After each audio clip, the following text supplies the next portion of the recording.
ایک سورہ فاتحہ 3 دفعہ سورہ توحید پڑھ کر تمام مومنین مومنات محرومین کو، تمام علماء، تمام شہداء، خاص طور پر استاد شہید سبط جعفر، شہید عارف حسینی اور شہید رہبر آیت اللہ خامنائی اور ان کے ساتھ جتنے بھی لوگ اس جنگ کے اندر شہید ہوئے اور مسلسل شہید ہو رہے ہیں، ان کی روح کو پڑھ کر بخش. بسم اللہ الرحمن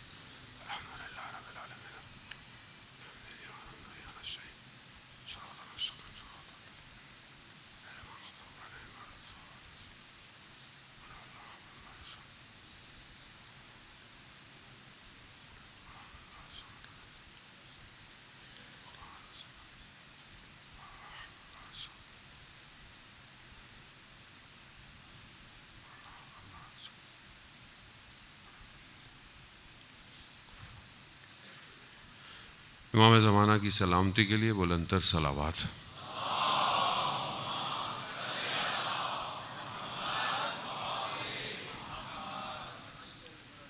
لا حول ولا قوة إلا بالله العلي العظيم.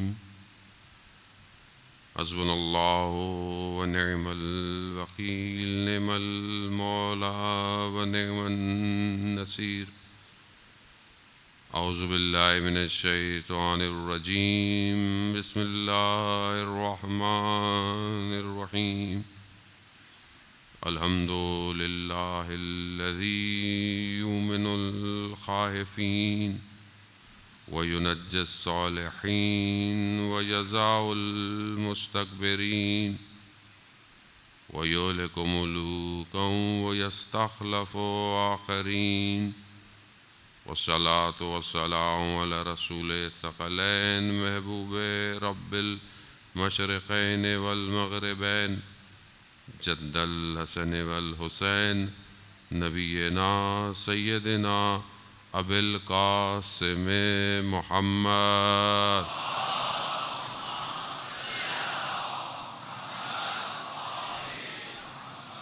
وعلى آلہ الطیبین الطاہرین المعصومین لا سیما بقیت اللہ فی الارضین. روحی وارواحنا لتراب مقدم الفدا ولعنۃ اللہ علی اعدائہم اجمعین. بسم اللہ الرحمن الرحیم. رب اشرح لی صدری ویسر لی امری واحلل عقدۃ من لسانی یفقہوا قولی. اما بعد فقد قال اللہ سبحانہ وتعالی فی کتاب الحکیم والقرآن المجید. ولو قتلکم الذین کفروا لولوا الادبار ثم لا یجدون ولیا ولا نصیرا. سنت اللہ التی قد خلت من قبل ولن تجد لسنت تبدیلا. صلوات بھیج محمد وعلی.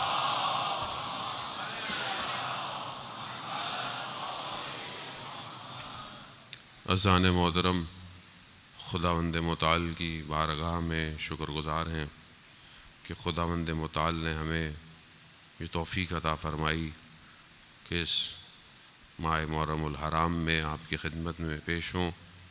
اور سب سے پہلے امام حاضر جو اصل وارث ہے اس عزاداری کا، ان کی خدمت میں جو ہے وہ تسلیت پیش کر سکے، پرسہ دے سکے، اور اپنے آپ کو کوشش کریں کہ اس ماہ محرم میں اس قابل بنا لیں کہ ہم خیمہ امام حسین میں داخل ہو سکیں. یہ چند دن بہرحال جو خدا نے توفیق دی ہے، گفتگو کا میں خاکہ آپ کی خدمت میں پیش کر دوں.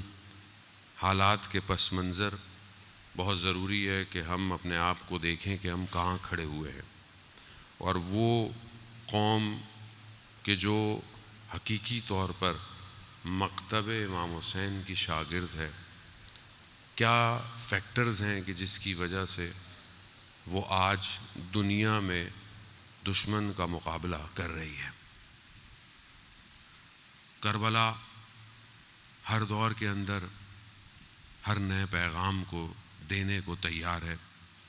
انسان کے اپنے اندر ظرف ہونا چاہیے یا کوالٹی ہونی چاہیے کہ جو اس کیفیت کو ریسیو کر سکے. تو بہرحال یہ عزاداری خداوند متعال کی طرف سے نعمت ہے کہ ہم پورا سال کچھ بھی کریں، لیکن اس کے باوجود سید الشہداء ہمیں یہ اپورچونٹی دیتے ہیں کہ آؤ میں تمہیں کچھ دینا چاہتا ہوں۔ وہاں سے عطا کی پرابلم نہیں ہے، پرابلم ریسیونگ کی ہے۔ تو وہ جو رکاوٹیں ہیں کوشش کریں کہ ہم اس کو بھی دور کریں گے، لیکن اصل انڈرسٹینڈ کرنا ہے۔ سورہ فتح کی آیت نمبر 22 اور 23 میں نے آپ کی خدمت میں پیش کی، اس کا ایک سادہ سا ترجمہ میں آپ کی خدمت میں پیش کروں، پھر میں اپنی گفتگو کو آگے بڑھاتا ہوں۔ صلوات بھیج دے محمد والے وسلم۔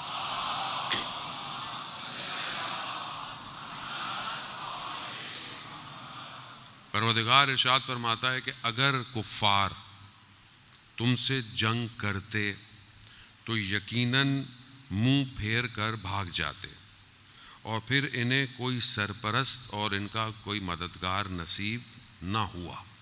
یعنی کفار، کیونکہ آپ جانتے ہیں سورہ فتح جو ہے وہ اس کی آگے پیچھے کی جو آیات ہیں وہ صلح حدیبیہ کے پس منظر میں پروردگار نے اس کو اتارا ہے کہ جب یہ درخت کے نیچے بیعت کر رہے ہیں رسول خدا سے بھی، اور اس بات پر ان کو اطمینان دیا ہے، اسی پس منظر میں یہ ایکسٹینشن ہے کہ پروردگار کہہ رہا ہے کہ اگر کفار تم سے جنگ کرتے تو منہ پھیر کر بھاگ جاتے۔ یعنی خدا یہ یقین دلانا چاہ رہا ہے کہ اگر یہ تم سے جنگ کرتے تو اس کا مطلب ہے کہ اگر جنگ کریں تو کیا ہوگا۔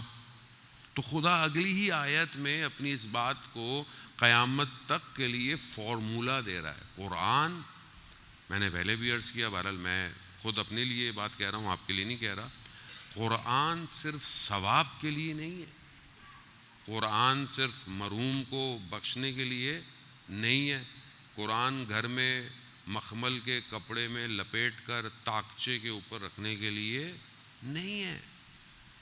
قرآن ہدایت کی کتاب ہے، اور وہ معاشرہ کہ جس میں قرآن نہیں ہو، مطلب پرسنل زندگی دیکھ لیں آپ، معاشرہ تو چلیں بعد میں، پہلے تو آپ خود ہیں۔ میں اپنی زندگی میں دیکھوں 24 گھنٹے کی پرسنٹیج میں قرآن کتنا ہے۔ قرآن صرف مولانا صاحب کا تو کام نہیں ہے کہ وہ قرآن کا پارہ پڑھائیں، یا آپ چھوٹے تھے تو آپ مدرسے میں پارہ پڑھتے تھے، اس کے بعد جب آپ گرو اپ ہو گئے، آپ بڑے ہو گئے ماشاءاللہ، اور آج کا جو دور ہے AI, artificial intelligence, chat G P T, Claude, یہ سارے جو آپ کے پاس ہیں، آپ کیا سمجھتے ہیں کہ قرآن ایبسلیٹ ہو گیا؟ خدا نخواستہ۔ قرآن جب وہ کہہ رہا ہے کہ قیامت تک کا معجزہ ہے، تو ہم اس معجزے سے کتنا فائدہ اٹھا رہے ہیں، کتنا؟ یا تو آپ بولیں ہم مسلمان نہیں ہیں، تو آپ گفتگو ہی کچھ اور کریں، لیکن جب آپ کہیں کہ ہم مسلمان ہیں، اللہ پر ایمان لاتے ہیں، قیامت پر ایمان لاتے ہیں، نبی پر ایمان لے کر آئے، امامت پہ ایمان لاتے ہیں، خوب یہ ہمارا عقیدہ ہے نا، تو پھر قرآن کتنی پرسنٹیج میری لائف میں ہے؟ صبح اٹھ کر میں، ابھی آج کل کے حالات ہیں جو بہرحال ہر کوئی اپنے الگ الگ کام کرتا ہے، انسان کو کچھ ہو نہ ہو، فوریکس کہاں گر گیا، بٹ کوائن کدھر پہنچ گیا، ایتھیلیم کدھر پہنچا ہوا ہے، حالانکہ ہم نے پیسہ نہیں بھی لگایا ہوگا تو بھی ہمیں فکر ہے کہ شیئرز کدھر چلے گئے کمپنی کے، ڈالر کا ریٹ کیا ہو گیا۔ خوب ٹھیک ہے، بری بات نہیں ہے، it's a part of your life, مگر وہ کہاں ہے ٹیکسٹ کہ جو آپ کو اپ گریڈ کرنے کے لیے آیا ہے، اور صرف اس دنیا میں اپ گریڈ کرنے نہیں آیا، آخرت کے مراحل کو طے کرنے کے لیے آیا ہے۔ اور یہ جتنی ہم نے اپنے آپ کو فلورش کیا ہوا ہے، جتنی ہماری برین اور اپرچونٹی اور عقل ہے، یہ صرف مادے کو استعمال کرنے کے لیے تھوڑی پیدا کیا اللہ نے، اس کے بہت سارے اور فوائد ہیں۔ 2 سال توفیق آپ کے درمیان میں ہوئی، میں نے توحید کے مختلف مراحل کو آپ کی خدمت میں پیش کیا۔ پچھلے سال میں نے عوالم کی بحث کی، عالم کی بحث کی کہ ہم کون سے عالم میں، کتنے اور عالم ہیں، تو ان سب کو کیسے آپ طے کریں گے؟ تو کوئی آپ کو ایکویشن چاہیے، کوئی آپ کو فارمولہ چاہیے، تو یہ فارمولہ قرآن ہے، اور یہ وہ چیز ہے کہ جو پیغمبر اکرم حضرت محمد مصطفیٰ صلی اللہ صلی علی محمد رسول خدا نے خود فرمایا، میں تمہارے درمیان 2 چیزیں چھوڑ کر جا رہا ہوں، گران بہار چیزیں، یعنی وزنی چیزیں۔ حدیث ثقلین معروف حدیث ہے، کیا ہے؟ ایک قرآن اور ایک اطرت اہل بیت، دو چیزیں، جو ان کو تھامے گا وہ گمراہ نہیں ہوگا اور حوض کوثر پہ مجھ تک پہنچ جائے گا. خوب ایک فارمولا ہے نا یہ، یعنی یہ دو چیزیں ہیں اے اور بی، آپ اس کو اپنی لائف میں انٹر کریں. اچھا اب تھامنا کیسے ہے، کیسے تھامیں گے؟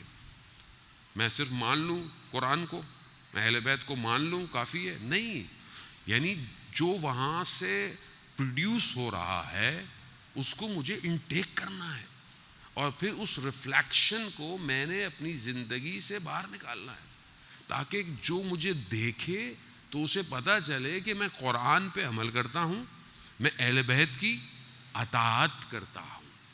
دونوں چیزیں الگ نہیں ہیں. علی مع القرآن و قرآن المع علی، یہ بھی پیغمبر کی حدیث ہے، قرآن علی کے ساتھ ہے اور علی قرآن کے ساتھ ہے. یعنی دونوں چیزیں ڈفرینس نہیں ہے، مگر ہاؤ اسمارٹ یو آر، آپ کتنے اسمارٹ ہیں کہ آپ ان چیزوں سے فائدہ اٹھا رہے ہیں. اور یہ ایسا بھی نہیں ہے کہ آج بولے آج کے دور کے اندر یہ میرے کسی کام کا نہیں ہے. نہیں ہے جان محترم، آپ کا وجود جس اسٹرکچر سے ڈیزائن ہوا ہے اسے اس کی ضرورت ہے.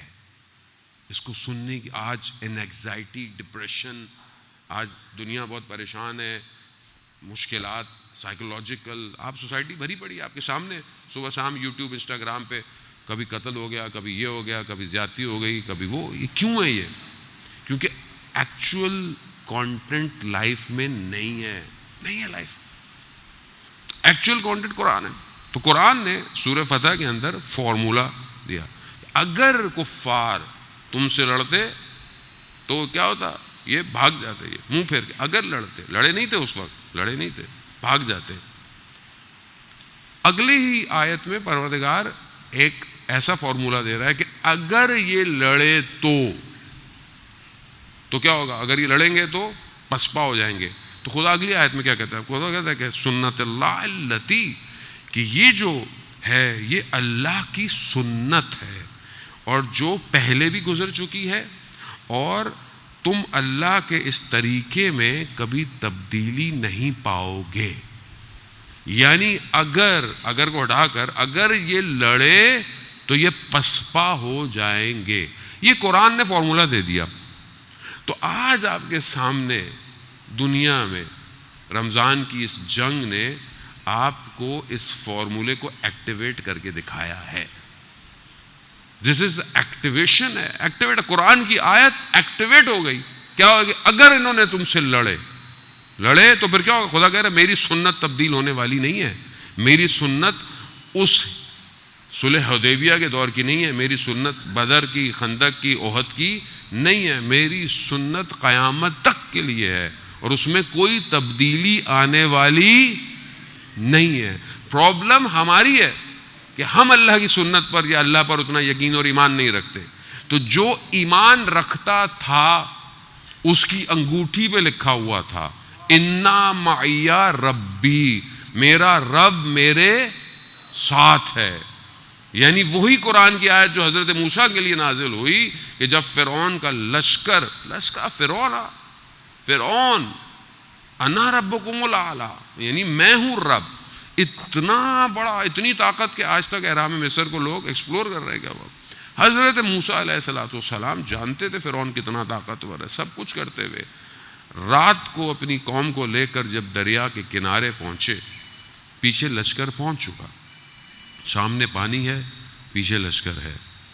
لوگوں نے یہی کہا حضرت موسیٰ ہم تو پھنس گئے، اسے تو بہتر تھا ہم غلامی رہتے. تو وہاں پر پروردگار نے کہا موسیٰ ان سے کہہ دو انا معی ربی، میرا رب میرے ساتھ ہے. وہ جو رب دریائے نیل کے کنارے پہ تھا وہی رب اسٹریٹ آف ہرمز کے کنارے پر بھی ہے.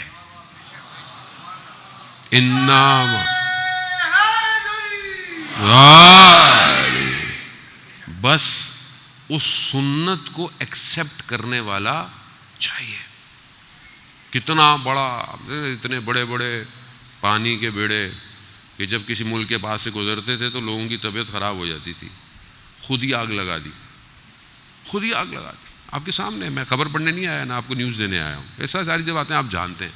ایکچولی ہمیں یہ ایکسپلور کرنا ہے کہ یہ جو ہوا ہے یہ کیا ہوا ہے، and where we are heading, ہم جا کہاں رہے ہیں، اس کے بعد ہم نے کہاں جانا ہے.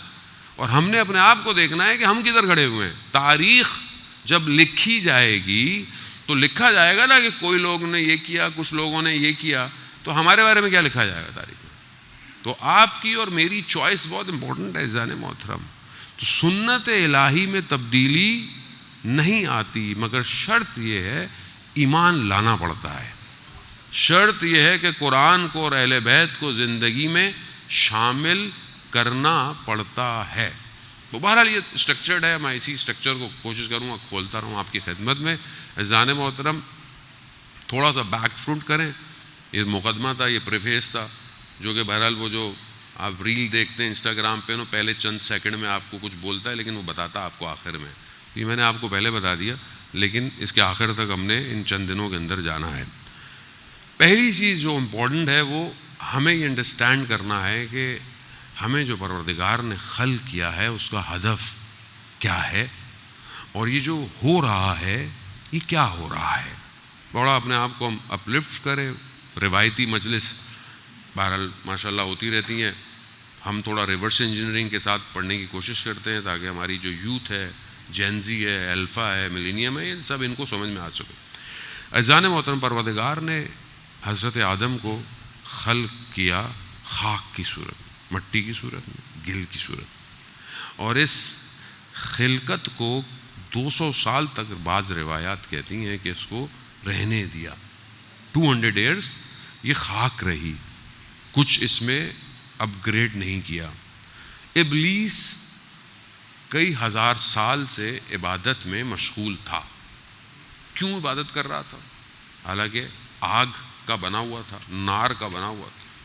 لیکن آئی ڈونٹ نو، بہرحال یہ اس کے ذہن میں تھا کہ کیا تھا، اس کو کچھ چاہیے تھا. بہرحال اس کو کچھ چاہیے تھا. اس نے عبادتیں کی، اللہ کو پہچانتا تھا. اللہ کی وحدانیت سے شیطان ابلیس نے انکار نہیں کیا. تو یہاں پر ایک بریکٹ میں آپ کو فارمولہ دے دوں، صرف اللہ کو ماننا کافی نہیں ہے. اللہ کو تو مانتا تھا، ابلیس سے بہتر کون مان سکتا ہے اللہ کو. اب وہ اس خاک کو دیکھتا رہا اور حقارت کی نگاہ سے دیکھتا رہا. یعنی خاک ہے، مٹی ہے، کیچڑ ہے، کیا ہے یہ؟ دیکھتا رہا. اور جب پروردگار نے امر جاری کیا، یعنی حکم جاری کیا کہ اس کو سجدہ کرو، تو وہاں وہ ایک دم سے آفینڈڈ ہو گیا. میں اس کو سجدہ کروں؟ یہ تو خاک ہے، اس میں کیا ایسا؟ پروردگار نے کہا کہ جو ہم، جیسے ملائکہ نے بھی بولا تھا نا تو زمین پہ جائیں گے، یہ کریں گے، تو پروردگار نے کہا جو ہم جانتے ہیں وہ تم نہیں جانتے. اور اللہ نے کہا کہ ہم نے اس کو کچھ دیا ہے، یعنی کچھ دیا ہے، کچھ کلمات دی ہیں، کچھ چیزوں. قرآن کی سورہ بقرہ کی شروع کی آیات جو ہے ان ساری باتوں کو انویل کرتی ہیں. مگر اس نے انکار کیا، کہا میں نہیں کروں گا. نہ صرف انکار کیا بلکہ کہا کہ میں اس سے بہتر ہوں، میں آگ سے بنا ہوں، یہ خاک سے ہے. بس وہیں اس کا تکبر، اس کا حسد، اپنے آپ کو کچھ سمجھ لینا. خدا نے کہا کہ بس تم یہاں سے نکل جاؤ، یعنی لٹکار دیا، باہر کر دیا. مگر اس نے خداوند متعال سے کہا کہ مجھے اجازت دے، میں آپ کی اس مخلوق میں انویڈ کر سکوں، انٹر ہو سکوں، اغوا کر سکوں، خراب کر سکوں. خدا نے اسے ہمیشہ کے لیے وقت نہیں دیا. خدا نے کہا نہیں ہمیشہ کے لیے نہیں دے رہا، لیکن ایک وقت معلوم، قرآن میں یہی لفظ جو ہے وہ استعمال ہوا ہے، وقت معلوم تک اس کو اجازت دے دی. اب نیو چیپٹر اوپن ہو گیا. شیطان کے لیے ایک پیسج مل گیا، اس پیسج میں اس کو پتہ چل گیا میں نے کیا کرنا ہے. اور یہاں حضرت آدم کو پروردگار نے نفختو من روح، میں نے اپنی روح کو اس کے اندر پھونکا، بنایا، عالم برزخ کی بہشت میں رکھ دیا. یہ ساری باتیں آپ جانتے ہیں، سنتے ہیں. ایکسٹریکشن جو ہے وہ پرابلم کہاں سے ہوئی، یہاں پرابلم کون سی ہے یہ آپ کو نوٹ کرنا ہے. یہ پرابلم کیا پرابلم تھی؟ شیطان کو کیا مسئلہ تھا؟ عبادتیں کر رہا تھا، استاد تھا، کیا پرابلم تھی؟ اس ایک سے کیا پرابلم تھی؟ اور اسی کو اس نے آگے کی طرف بڑھایا، اور سب سے پہلے جو ہے وہ حضرت آدم اور حوا کو اس بحث سے اتروا دیا، نیچے آ گیا۔ گراؤنڈ یہ ہے، یعنی یہ جو معرکہ ہے جس میں شیطان نے ٹائم مانگا ہے اور رحمان کا سسٹم جب ڈاؤن لوڈ ہوا ہے، معرکہ زمین پر ہے، یہ معرکہ زمین پر ہے۔ یہ سب ایسے نہیں ہو گیا، اٹس ناٹ انسیڈنٹ، یہ بگ بینگ نہیں ہوا پھٹا اور سب کچھ بن گیا، نہیں ہے، یہ بہت ڈیزائنڈ سسٹم ہے یہ، اور اتنا ڈیزائنڈ اور پیچیدہ اور اتنا سسٹمیٹک ہے کہ اس کی ایک ایک چیز پلانڈ ہے، ہر چیز پلانڈ ہے۔ بس قرآن کہہ رہا ہے کہ الذی خلق الموت والحیات، میں نے تمہاری موت کو اور تمہاری حیات، تمہاری زندگی کو خلق اس لیے کیا ہے، لیبلوکم احسن عملا، تاکہ میں تمہیں دیکھ سکوں کہ تم میں بہترین عمل کس کا ہے، بہترین عمل کس کا ہے۔ اب سوال آتا ہے نا، بھئی اللہ ہمیں کیوں کر دیا، شیطان کا مسئلہ تھا ہمیں کیوں پھنسا دیا، مسئلہ شیطان کا تھا، حضرت آدم کا تھا، ہم کس چیز کی پرائز پے کر رہے ہیں؟ تو خدا نے واضح کیا کہ میں نے تمہیں خلق اس لیے کیا، میں تمہیں دیکھوں، میں تمہیں دیکھنا چاہتا ہوں۔ عزیزان محترم، خوب یہ جو زمین پر آئے اور اس کے بعد ظاہر ہے لیگیسی جو تھی وہ حضرت آدم کے پاس ہے، خلافت حضرت آدم کے پاس ہے، اب یہی آگے کی طرف بڑھتی رہے گی۔ اب جب یہ بڑھنا شروع ہوا معاملہ، تو پھر اب حضرت حابیل ہیں اور قابیل ہے، تو اب یہ اور کہاں بڑھے گا؟ تو اب دونوں میں سے کسی کے پاس جائے گا۔ اب جب خداوند متعال نے کہا کہ قربانی میں قبول کروں گا، اس کو میں یہ لیگیسی اپنی خلافت دے دوں گا، لیکن قربانی قبول کس کی ہوئی؟ جناب حابیل کی۔ اور قابیل نے کیا کیا؟ پہلا مرڈر دنیا میں وجود آیا، کون سا تھا؟ حضرت حابیل کا قابیل نے قتل کر دیا، پہلا قتل ہے روئے زمین پر، سگے بھائی نے کیا۔ کیوں کیا؟ آپ تھوڑا پونڈر کریں، کیوں کیا؟ جائیداد تھی بہت حضرت حابیل کے پاس، سلطنت تھی، کرسی تھی، دولت تھی، خزانے تھے، کیا چیز تھی؟ اور کروایا کس نے؟ کروایا ابلیس نے۔ کیوں کروایا؟ یہ پوائنٹ بھی آپ کو ڈاٹ ذہن میں رکھنا ہے۔ بس میں بہت تیزی سے آپ کو مقدمتاً گفتگو کر رہا ہوں تاکہ ان چیزوں کو ہم انڈرسٹینڈ کر سکیں، واٹ از گوئنگ آن، ہو کیا رہا ہے دنیا میں۔ تیزی سے گزر رہا ہوں، بہت کرنے کی ہے یہاں پہ بھی۔ آگے بڑھتے ہیں ہم۔ حضرت یوسف علیہ السلام، حضرت یعقوب نبی، اور 11 بیٹے ہیں، الگ سے بھی ہیں، اور پھر ایک حضرت یوسف بھی ہیں، یا اسی کے اندر ایڈ، چھوٹے سے ہیں، چھوٹے ہیں، بھائی لے جاتے ہیں۔ کیوں لے کے گئے؟ مارنے کی کوشش کی، ایک نے کہا نہیں کنویں میں پھینک دیتے ہیں، چھوڑو۔ کیوں کنویں میں پھینک دیا؟ چھوٹا بھائی تھا، کیا پرابلم ہے؟ ڈاٹ یہاں رکھنا ہے آپ، موو آن، بڑھتے جائیں۔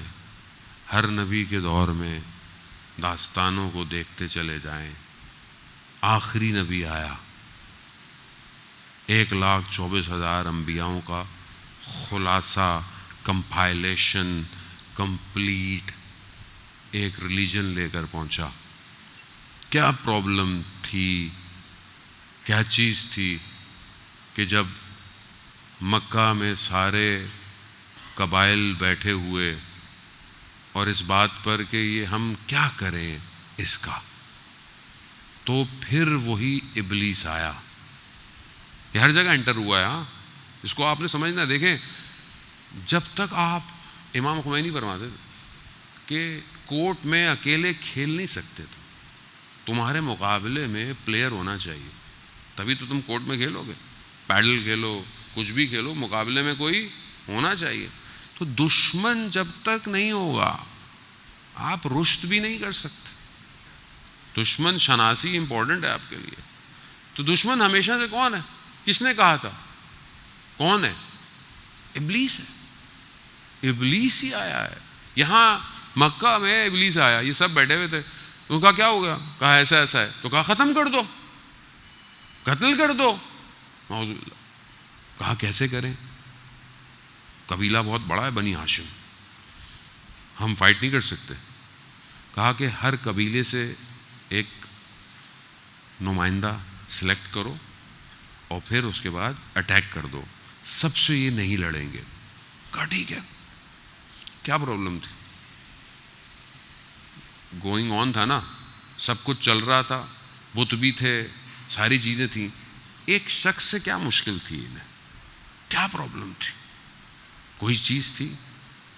جبکہ پروفٹ کو تو کچھ چاہیے بھی نہیں تھا. کیا مشکل تھی؟ ڈاٹ. اگلا رات کو انہوں نے حملہ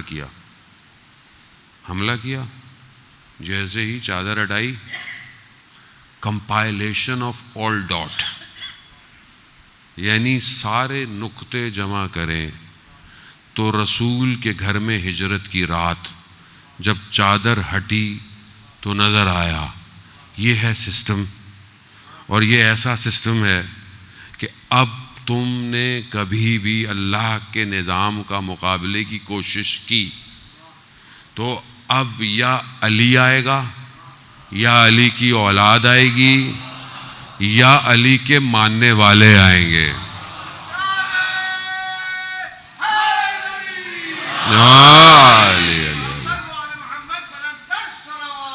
اللہم صلی علی محمد اللہم صلی علی محمد. تو یہاں پر جو شخص ہے وہ صرف رشتہ دار نہیں ہے، صرف صحابی نہیں ہے، سسٹم ہے. سسٹم یہ وہ سسٹم ہے جس سے خدا نے ہجرت کی رات انٹروڈیوس کروایا ہے. اور ایسا سسٹم ہے کہ جس کے لیے غدیر میں آیت نازل ہوئی، یوم اکملت لکم دینکم، ہم نے دین کو تمہارے لیے کامل کر دیا ہے. ہم اپنی بات کریں، ہم امام علی کو اس لیے مانتے ہیں کیونکہ ایسے گھر میں پیدا ہوئے، یا علی مدد یہ مدد سب مولا کو مانتے ہیں، ہمیں کوئی محنت نہیں کرنی پڑی.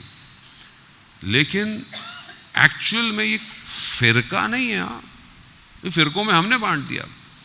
ہمارے مراجع نے، ہمارے مجتہدین ہمیں کہتے ہیں کہ آپ اہل سنت احترام کریں، جو اہل مقدسات توہین نہیں کریں، ہمیں اس سے بھی کچھ نہیں کرنا. امام علی کو ظاہری خلافت کا مسئلہ نہیں ہے، یہ ظاہری خلافت نہیں ہے کہ آپ بولیں کہ مدینہ تھا تو یہ پیچھے جائیں. کیا چیز تھی جو ابلیس کو چاہیے تھی اور ابلیس کو نہیں ملی؟ اور اس نے کیا کیا؟ اس نے کہا مجھے ٹائم دے دے. ابلیس کو ایک چیز چاہیے تھی نا، اس کو نہیں ملی، اور اسی چیز کے لیے جو ہے وہ اس نے حضرت آدم کو جو ہے وہ نیچے اتار دیا. حضرت حابیل کے پاس کیا ملا کہ قابیل سے قتل کروا دیا؟ ولایت الہی. جہاں ولایت آئے گی ابلیس اس کا مقابلہ کرے گا. کیوں؟ کیونکہ اس کی مشکل سٹارٹ ہی وہیں سے ہوئی ہے. یہ اس ولایت کے مقابلے میں آتا رہے گا. کیا مشکل تھی کہ اتنے سارے بھائی سب حضرت یعقوب کی اولاد، ایک بیٹے سے مشکل ہو رہی ہے ان کو، ایک بھائی سے مشکل ہو رہی. کیوں ہو رہی ہے؟ کیونکہ ولایت حضرت یوسف کو مل رہی تھی. ولایت، جہاں ولایت ہوگی پورا شیطان کا سسٹم ایکٹیویٹ ہو جائے گا، ایکٹیویشن ہو جائے گی. وہ یہ نہیں دیکھے گا یہ سگا ہے تمہارا، یہ کچھ ہے، کچھ نہیں دیکھا جائے گا. صرف سامنے والوں کو اتنی بصیرت ہونی چاہیے کہ وہ اللہ کے نظام کو سمجھ سکے.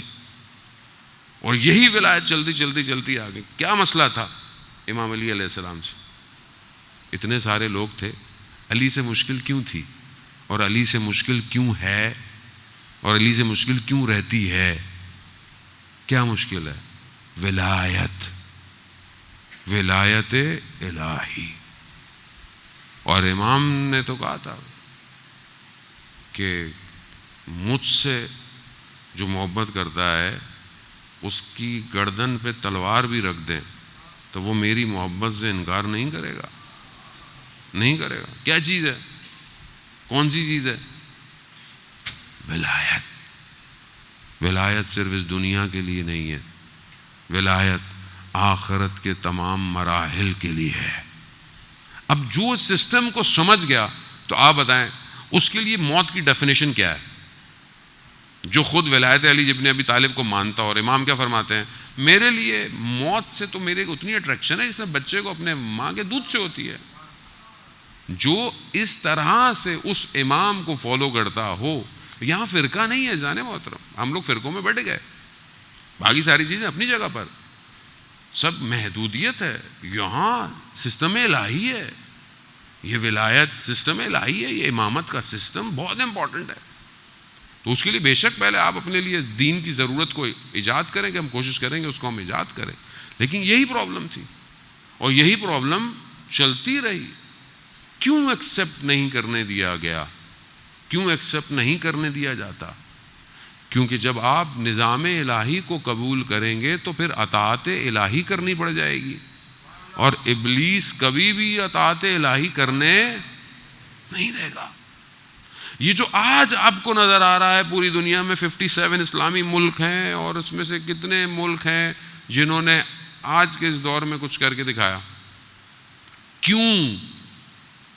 کہیں تھوڑی تھوڑی ہے، تھوڑی تھوڑی کو میں ہٹا دیتا ہوں، لیکن ایک جگہ بھی فوکس کر لیں آپ کہ صرف ایک ملک ایسا ہے نا کہ جس کے پاس پورا سسٹم ولایت علی ابن ابی طالب کا ہے، اور جس کے پاس ولایت علی ابن ابی طالب ہے وہ فرار نہیں کرتے، وہ کھڑے رہتے ہیں۔ جو شب آخری جو خیبر کی رات تھی آخری، پیغمبر اکرم حضرت محمد مصطفیٰ صلی اللہ علیہ وسلم صلی اللہ علیہ محمد، پیغمبر نے کیا فرمایا کہ کل میں علم اس کو دوں گا جو قرار ہوگا غیر، تو اس کے ماننے والے بھی غیر فرار ہیں۔ تو اسی لیے it's not a war of oil, it's not a war of anything else, یہ مسئلہ ولایت کا ہے، اور جس کے پاس یہ ولایت ہے ابلیس پوری طاقت لگا رہا ہے، لگائے گا تاکہ اس کو ختم کیا جائے، مگر اسے یہ نہیں پتا کہ یہ کربلا کے ماننے والے ہیں، چاہے 72 کیوں نہ ہوں، بدن کے ٹکڑے کیوں نہ کرا دیں، مگر یہ ہیہات منا سلہ، یہ ہے کربلا، یہ ہے ولایت۔ اور کیا مسئلہ تھا یزید کو بھی، اتنی بڑی حکومت، اتنا بڑا سپین تھا، آپ خود مطالعہ کریں ہسٹری، کتنی بڑی حکومت تھی اسلام میں اس ٹائم جب یزید کا ٹائم ہے۔ کسی سے مسئلہ نہیں ہے اس کو، کسی سے مسئلہ نہیں۔ آپ مجھے بتائیں تاریخ میں ایک دو لوگ اور تھے، وہ تو ویسے ہی لیفٹ رائٹ ہو گئے۔ صرف مسئلہ بھیجا گورنر کو لیٹر مدینہ کے، کیا بھیجا کہ بلاؤ، ان سے کہو کہ بیعت کرے، اور اگر بیعت نہ کریں تو سر کو تن سے، کیوں؟ بھائی مدینہ میں بیٹھے رہتے ہیں نا، کیا پرابلم تھی؟ امام حسین کو کیا تھا بھائی، نانا کا روزہ ہے، ماں کی جگہ ہے، بچپن گزرا ہے، بھائی بیٹھے رہے، دنیا کچھ بھی کرتی رہے، کچھ بھی ہوتا رہے، کیوں؟ اس کو کیا مسلم تھا؟ وہ فاسق، وہ فاجر، وہ اللہ کے حلال کو حرام کرنے والا، وہ شراب خور، لیکن اس کو اتنی عقل کس نے ڈالی کہ اگر اس ایک کی تم نے بیعت نہیں لی تو کچھ نہیں ہونے والا؟ کس نے اس کو بتایا؟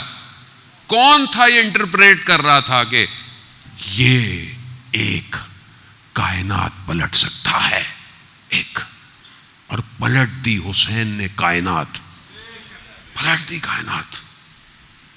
آج پوری دنیا حسین حسین کر رہی ہے، حسین کر رہی ہے، اس کو بہت ضروری ہے، اس کو ایلوبریٹ کریں. ماڈرن ایرا ہے، یہ صرف کوئی روایتی نہیں ہے. ساری ہماری تقدسات، ہماری عزاداری کی رسومات اپنی جگہ امپورٹنٹ ہے، بہت امپورٹنٹ ہے، سب کچھ کریں، مگر انڈرسٹینڈ کریں کہ ہم کس سسٹم کو فالو کر رہے ہیں. ایک شخص، صرف ایک شخص کون ہے؟ امام حسین نے اپنا کارواں تیار کیا اور اپنے کاروان میں اس الگوریتھم کو رکھا کہ قیامت تک کے ظلم کے مقابلے میں جب بھی کوئی آئے گا یہاں حسین آ جائے گا. کتنا ڈیزائن کیا آپ کے سامنے، کیسا ڈیزائن کیا. آپ دیکھتے ہیں نا، انٹرنیٹ دیکھ رہے ہیں، ریل دیکھ رہے ہیں، جو آپ چوائس کرتے ہیں وہ آنا چاہتے ہیں، جو بعض اوقات وہ خود دکھانا چاہیں وہ آ جاتی ہے.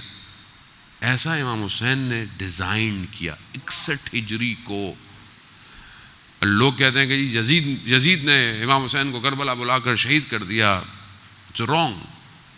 امام حسین نے یزیدیت کو کربلا بلایا، خود بلایا، اور ایسا اس کو پھنسایا کہ قیامت تک کی یزیدیت چیختی رہے گی، چیختی رہے گی. آپ کے سامنے ویڈیوز آپ نے دیکھی، ساری چیزیں آپ نے دیکھی، ہم نے تو جگہیں دیکھی، ہم نے تو لوگوں کو دیکھا. جانے ہوتا ایک ماں اپنے 6-8 بیٹے شہید کر کے بھی سڑک پہ کھڑی ہوئی ہے. وہ کیا کہہ رہی ہے؟ میری اور اولاد بھی ہوتی تو میں دے دیتی. واٹ از دس؟ کیا ہے یہ؟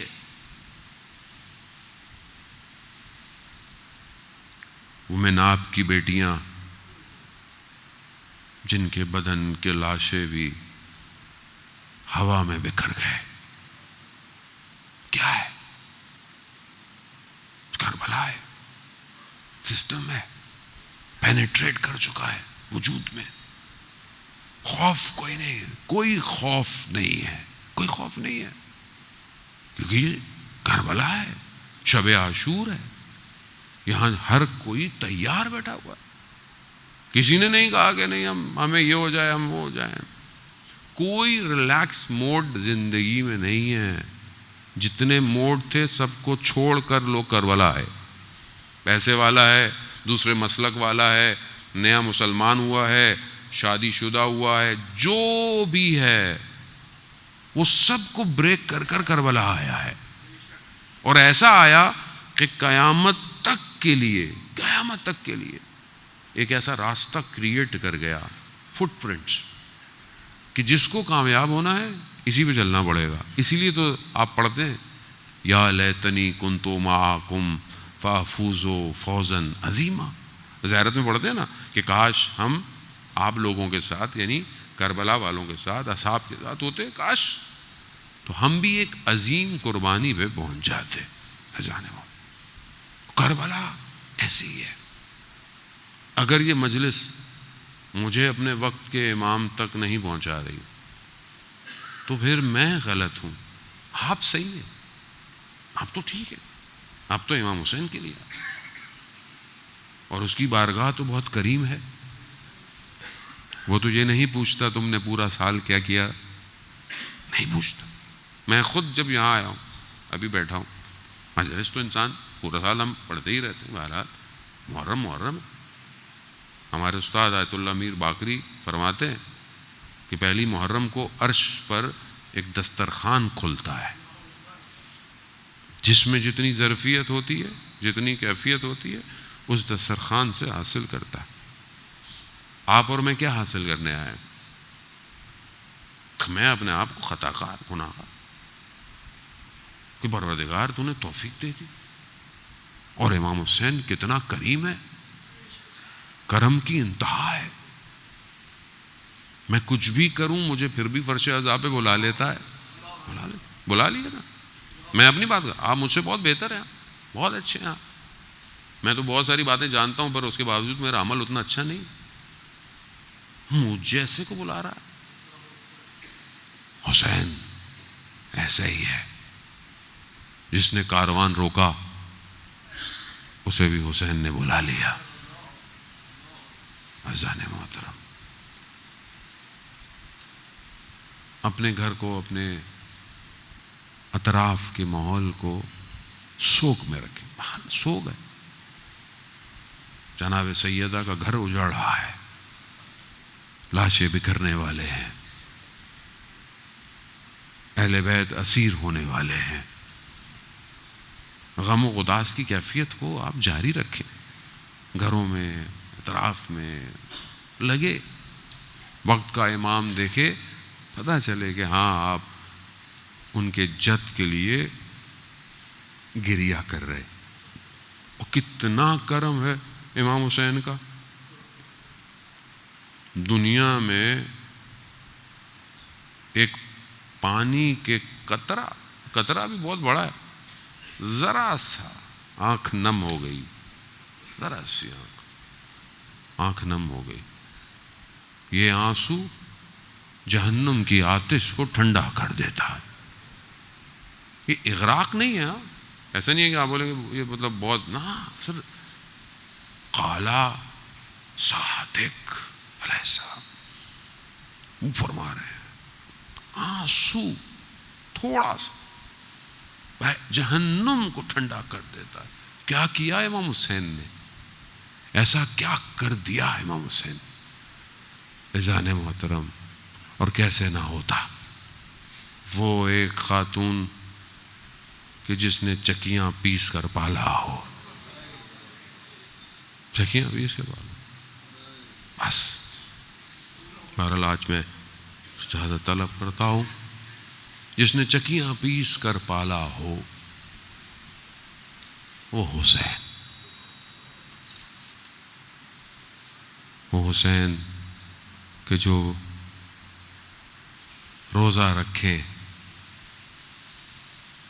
اور بیوی ہدیہ دے.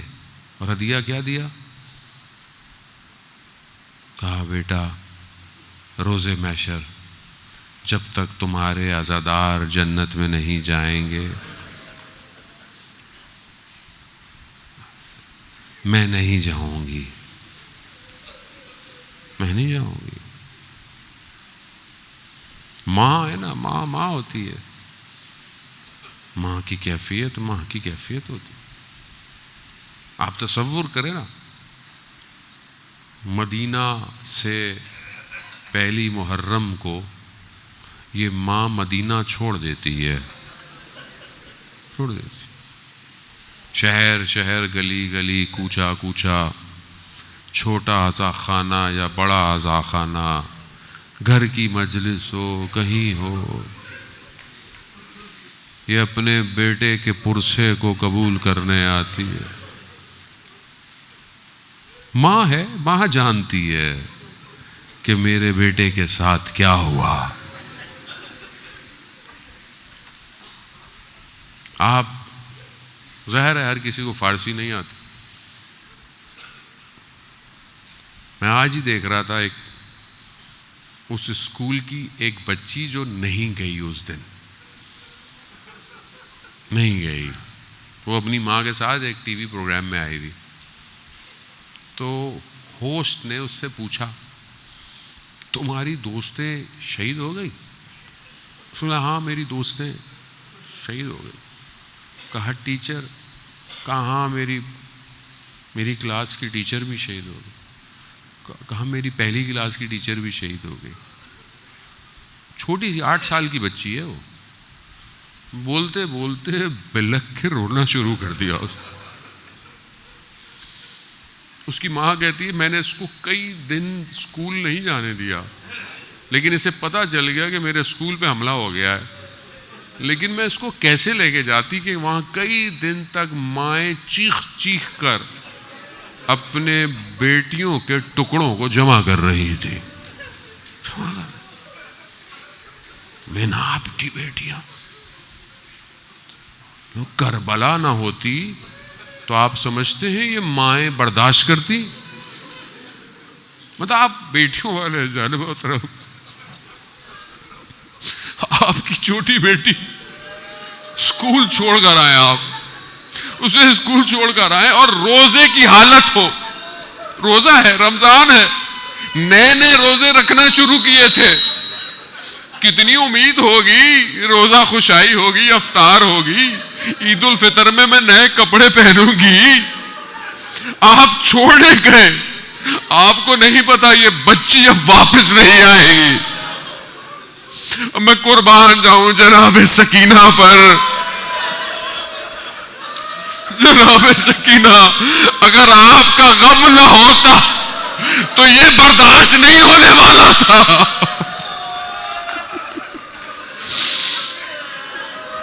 میں تو خود اسی تصور میں گھلتا گیا کہ میری بیٹی بھی اسکول گئی ہوئی تھی کہ اگر وہ بھی نہ آتی۔ عزاداران محترم، کربلا یہی ہے۔ چھوٹی سی بچی سے توسل کرتے، یقیناً مصائب سنتے رہیں گے۔ پہلی مجلس آئیے اسی بچی کی بارگاہ میں، کیسے جائیں؟ مقام پر کارواں دیکھا، کچھ گھوڑے سوار آ رہے ہیں اور کوشش کر رہے ہیں کہ امام سے ملے بغیر نکل جائیں۔ امام نے روک لیا، کہا کہاں جا رہے ہو؟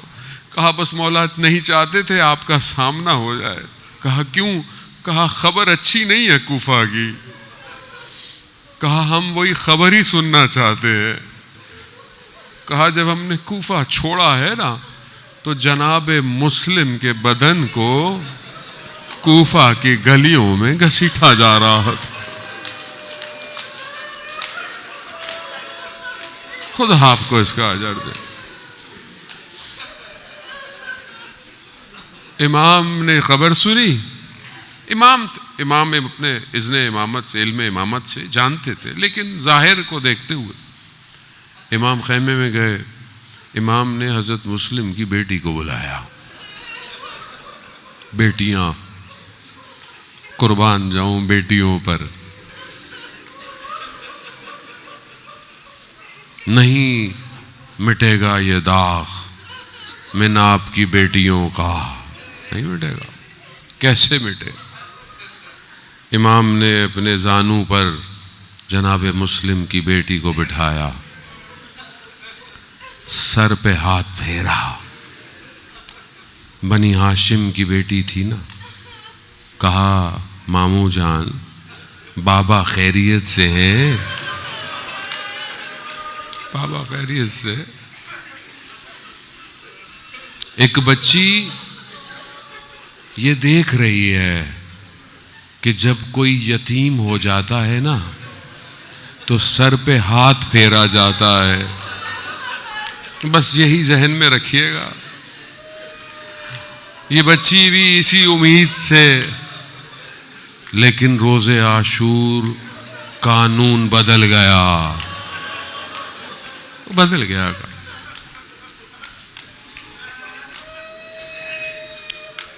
میں بی بی کی شہزادی کی خدمت میں آیا پہلی مجلس میں اس لیے، میں نے کچھ اور مصائب پڑھنے تھے، لیکن بہرحال وہ چاہتی یہی تھی کہ پہلی مجلس کی ابتدا تم میرے سے کرو، جو شام کے زندان میں ابھی تک زندان میں ہے۔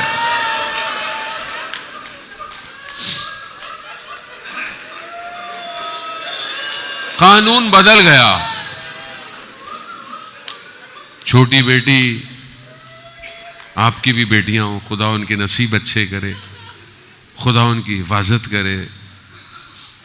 چھوٹی بیٹی جب باپ گھر سے نکلتا ہے نا تو سب سے آخر میں ملتی ہے۔ سب مل لیتے ہیں نا، میری بھی یہ بیٹی ہے، سب سے آخر میں ملتی، جہاں تک نگاہ وہ رکھ سکتی ہے۔ باپ جا رہا ہے میں دیکھتی رہوں، محبت ہے، اللہ نے اس کی فطرت میں رکھی ہے۔ یہ چھوٹی بیٹی بھی روز عاشورہ سب سے آخر میں ملے۔ خیمے سے ودا ہو گیا، سواری چلنا شروع ہوئی، رک گئی، دیکھا بچی لپٹ کے کھڑی ہوئی ہے۔ امام نیچے اترے، بچی کو گلے لگایا، گریہ کیا، بہت گریہ کیا۔ بچی جانتی تھی جو ابھی تک گیا ہے وہ واپس نہیں آیا۔ بھائی علی اکبر گئے واپس نہیں آئے، بھائی قاسم گیا واپس نہیں آیا، بھائی اونو محمد گیا، حتیٰ میرا چھوٹا بھائی علی اصغر گیا وہ بھی واپس نہیں آیا۔ اسے یہ تو یقین تھا کہ یہ بابا جا رہا ہے، یہ واپس نہیں آئے گا۔ کہا بابا ہمیں مدینہ واپس چھوڑو بابا۔ کہا بیٹا دیر ہو گئی ہے، اب دیر ہو گئی ہے۔ ہاں عزیزار، نہ جانے امام نے کیا کہا، بس تیزی سے منزلوں کو طے کرتا ہوا خدا آپ کو قبول کرے، خدا اس چھوٹے بچے کے گریے کو قبول کرے۔ عزیزار علیہ محترم، حسین کی اولاد ایسی ہے، انسان اپنی اولاد کو بھول جاتا ہے۔ بڑی تیزی سے روز عاشور آئی، بچی کے ذہن میں تھا کہ جو یتیم ہو جائے نا تو لوگ سر پہ ہاتھ رکھتے ہیں۔ بس عصر عاشور جب میرا سردار زمین پر آیا نا، لوگوں نے حملہ کیا، اس نے کہا میں اپنے بابا کو بچاتی ہوں۔ اس نے خیموں کو چھوڑا ہوگا، اسے پیار سے نہیں ہٹایا، اسے تماچوں تازیانوں سے دور کر دیا۔ ارے بچی سہم گئی، بچی خاموش ہو گئی۔ ارے جناب سیدہ، اے میری چھوٹی شہزادی، ارے میں پہلی محرم کو آپ کی بارگاہ میں عریضہ لے کر آیا ہوں، ارے آپ کربلا دوبارہ نہ آئی، بس اپنے بابا سے کہیے گا کہ ہمیں 40 میں کربلا بلائے۔ جناب شہزادی، ارے بغیر کربلا زندہ نہیں رہ سکتے، آج پہلی محرم ہے، آپ شام کے زندان میں ہیں۔ اور یہی وہ شہزادی فرماتی رہی، اے میرے بابا کے زائرو، جب بھی کربلا جانا میرے بابا کو میرا سلام دینا۔